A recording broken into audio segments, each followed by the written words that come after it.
أهلا ومرحبا بكم في فيديو جديد، والمرة دي معانا الجزء السادس من ماينكرافت. طبعا عاوزكم تحطوا لايك واشتراك وتفعلوا الجرس عشان يجيلكم كل جديد، ويا ريت تشتركوا. يا ريت بقالي فترة ثابت على 170. زودونا، ليه مش قاعدين تزودونا؟ عاوزين نوصل 200 متابع. لو انتوا ودها وصلونا، تمام؟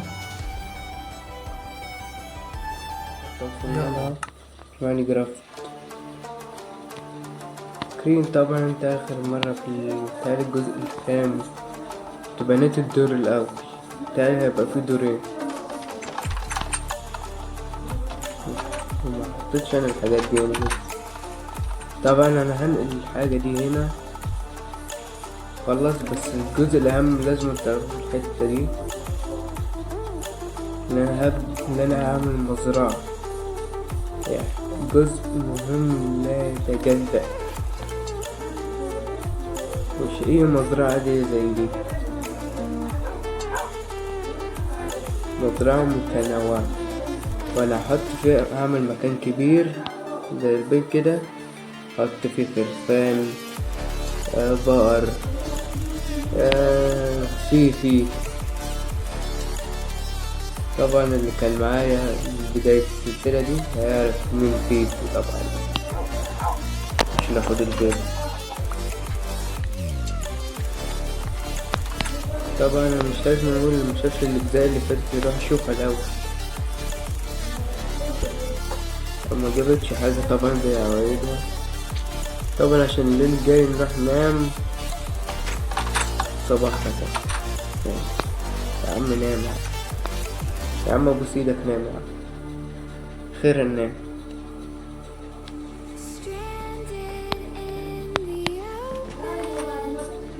انا كده هنقل الحاجة دي وارجع لكم على طول. من كده يا جماعة نقلت الحاجة. شوف. طبعا انا مرتبتش حاجة، انا ناوي ارتبها، حاطط كل حاجة في صندوق واحد ان شاء الله. عندي الدور التاني.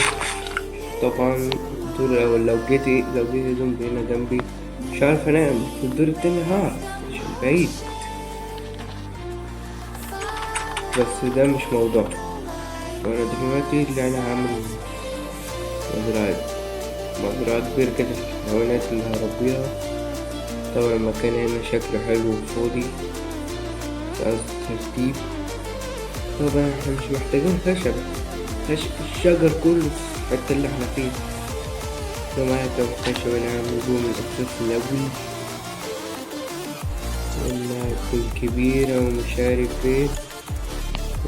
نقول من هنا لما حد ما اعترض لسه متعرفوش اللي في دماغي. عندي فكرة مهمة، ولا مزرعة كده كبيرة ولا مش عارف ايه. عمال بقى تعالى تعالى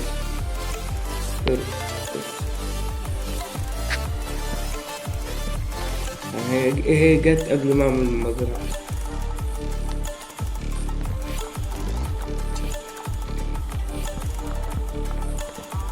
طبعا دي مزرعة الحيوانات، مش محتاجة يبقى شكلها جامد واو مش عارف ايه، عمالها كبيرة وخلاص.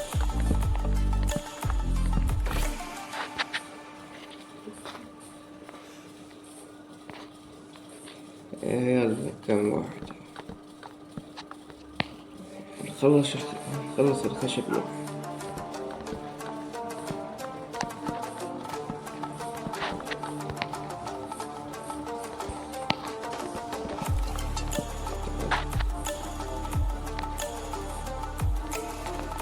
نخش على جنب طيب.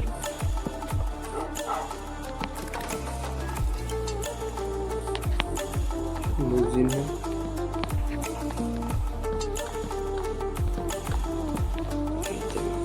نعمل بقى بعمل فين من وش الباب بتاعنا.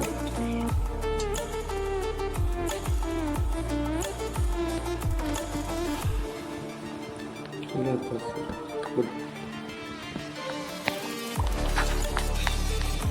طبعا مش هعمل باب عادي عشان الحيوانات تعرف تعدي.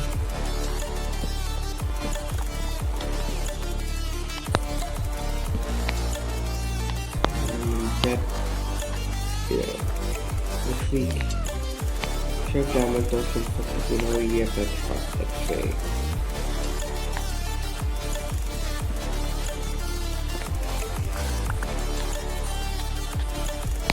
نحط دي هنا كده، ماشي دي كده.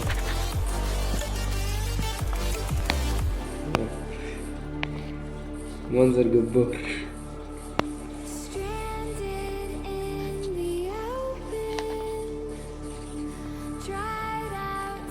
طبعا يا جماعة احنا عشان نحتاج نكمل لازم يبقى عندنا خشب. طبعا انا فاضي زي ما انتم شايفين، ولو دخلنا هنا بصينا مش هنلاقي خشب، فاحنا نروح كده، نروح ننام كده. مش عارف بس حاسس ان الليل بيجي بسرعة، ولا ده كده مش بالليل. شايف الدور ده بسرعة بقى ننام عشان راسك خشب. بسرعة بسرعة. عارف اعمل دلوقتي؟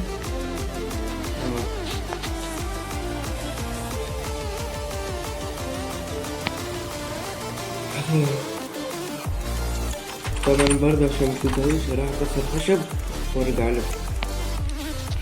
طبعا كده يا جماعة شلت الخشب وكسرته كله، ما بقاش فيه ولا شجراية واحدة.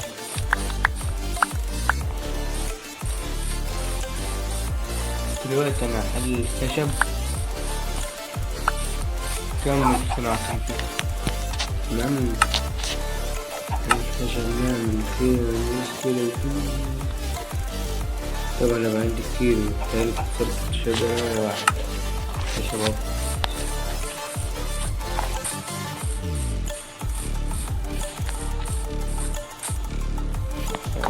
دي كده. طبعا احنا نعوز ازاز.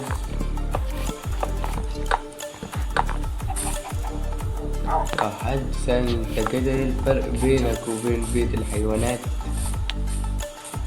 اقول له شوف،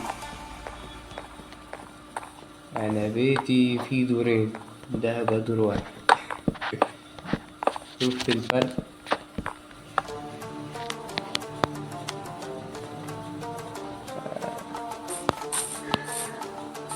احنا ناخد الخشب اللي جوه نحطه كده. دول ازاي؟ اكيد مش انا اللي حطيتهم صح؟ نبقى ناخدهم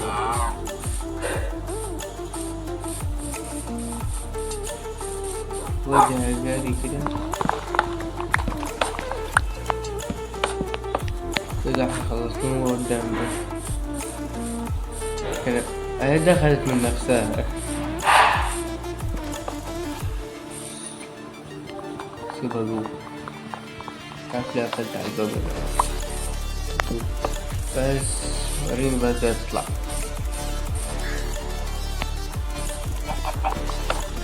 تقريبا مش هحتاج كتير عندي الصراحة. جميل.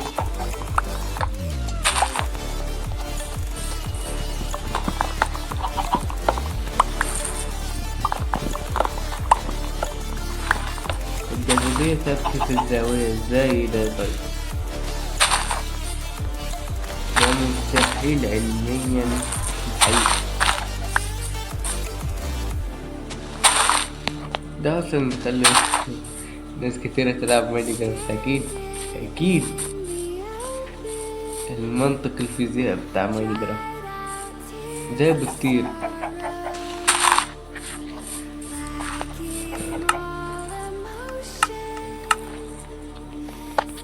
أين 41 واحدة مش بطال مين بيكتشف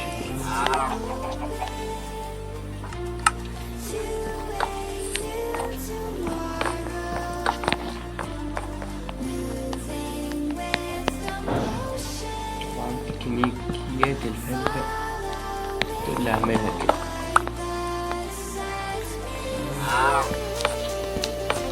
لا أنا مش هطلع بتاعت البيت بتاعي ده، أنا هفضل كده عشان أوفر أكتر المهم.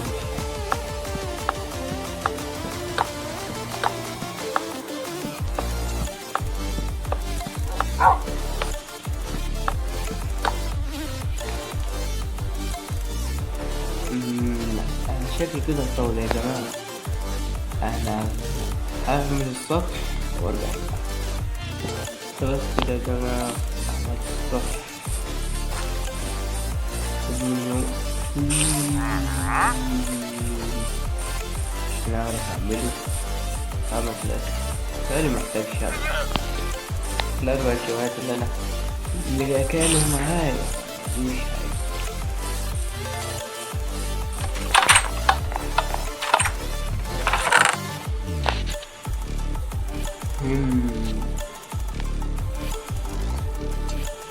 ما عندناش طبعا السنتين التانية دي فاضي.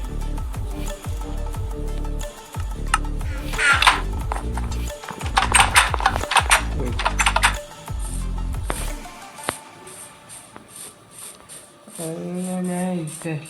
لا نبص في الفرن هناك هنلاقي.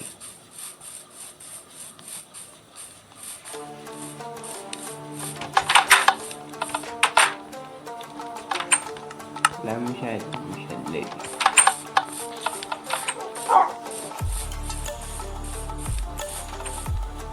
طبعا عشان احنا نعمل سرير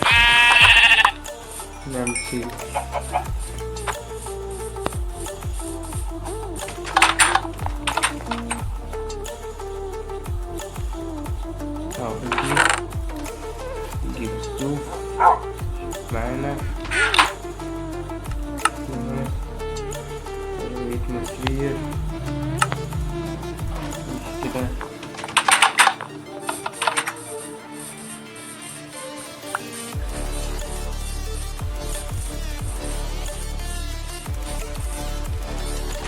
المكان جاهز للإيجار أو احنا بس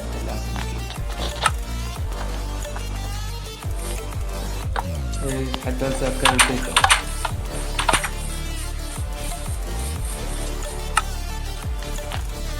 بالمرة الزراعة السعيدة دي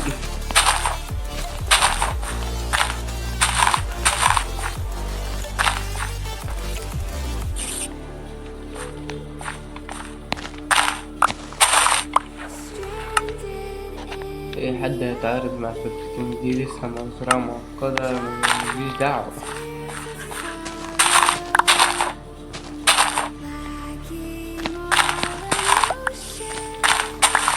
طبعا دي من أهم الحاجات عشان نعرف أعمل مزرعة للاستخفان والبقر والحاجات دي. الحيوانات لازم يبقى عندي مزرعة للزراعة. طبعا هما بياكلوا الحاجات اللي بياكلوا التفاح والجزر والقمح والجذور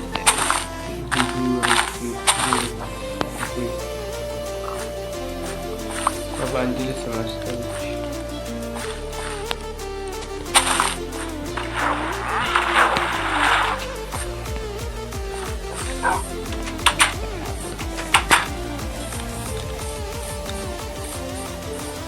ونحن نكسر الشجراية عشان نعمل بيها فحم.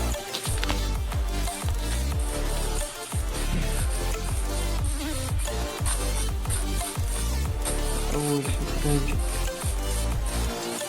نعمل شراكة كتير جدا في الشمع. مستوى الشمع عندنا قليل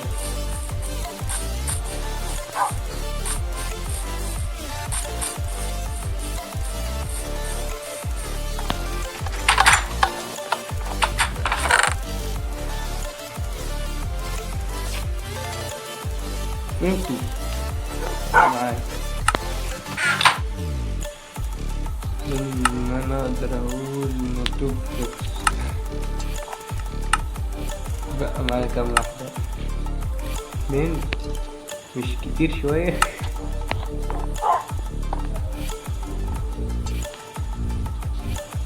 يلا بلاكس.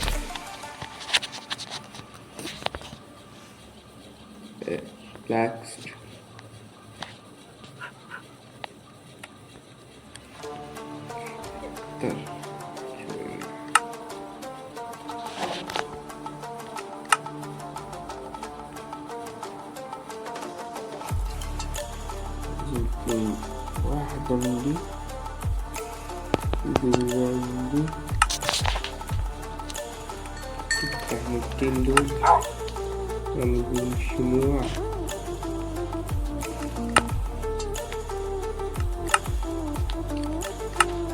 الشموع هنا مكان الشجر.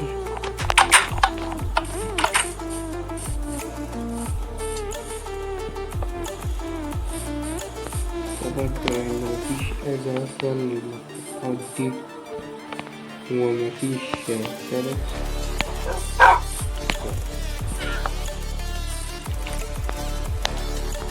مفيش لسه ازاز. انا هجيبه محطوط، مفيش اي حاجة تعرف تخش. انت لو وقفت في وشي نعمل عليه واحد. والله مش فاكر ان اقول